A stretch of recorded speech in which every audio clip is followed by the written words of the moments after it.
হয়েছে আমরা বাড়িতে আসছিলাম না, আমিও বাড়িতে আসছিলাম না, মাসিও বাড়িতে আসছিল না। তো আমরা বেড়াতে গেছি। তারপরে আজকে সকালবেলা বাড়িতে আওয়ার পরে খবর হয়েছে ঘরের তালা টালা খোলা, গেট তালা বন্ধই, কিন্তু ঘরের তালা খোলা, ঘরের মধ্যে ঢুকা সব জিনিসপত্র লন্ডভন্ড, সুকেশ টুকেশ ভাঙ্গা, সুকেশের লক টক ভাঙ্গা, জিনিসপত্র যা ছিল, টাকা পয়সা ছিল, জিনিস আসছিল, সব নিয়ে গেছে।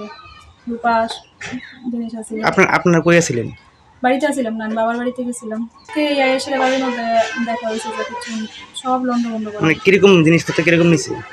টাকা ছিল, টাকাগুলি তো গোনা নাই, আর রূপার জিনিস টিনিস আছিল, অনেক জিনিসই আছিল। আমার বাচ্চার যা জিনিস আছিল সব, রূপার যা সিগল টিগল আছে, নুপুর টুপুর সবই আছিল। কি নাম বাড়ি মালিকের? বিধিরঞ্জন সম্ভব। আমি বাড়িতে আসলাম, বেড়াইতাম, গেছিলাম মেয়ের বাড়ি, বাড়িতে আসবো একজন হেরের শুদ্ধ লিয়া গেছি। আমরা শুক্রবারে দুপুর 1টার সময় গেছি, শনিবার থেকে রবিবারে সকালে 9টার সময় আইছি। আয়া দেখি দুনো ঘরের জিনিস, সুকেশ টুকেশ সব লাইরা টাইরা, খাটের জিনিস টিনিস সব লাইরা টাইরা, ঘরে কিচ্ছু নাই। টাকা পয়সা আসলো, কিছু জিনিসপত্র আসলো, এই সব কিচ্ছু নাই। কাপড় টাপড় সব লাইরা, কাগজপত্র সব লাইরা সারা ঘরে টরে করে দিয়ে রাখছে। তো এইভাবে কি আপনারা থানাতে জানাইছেন?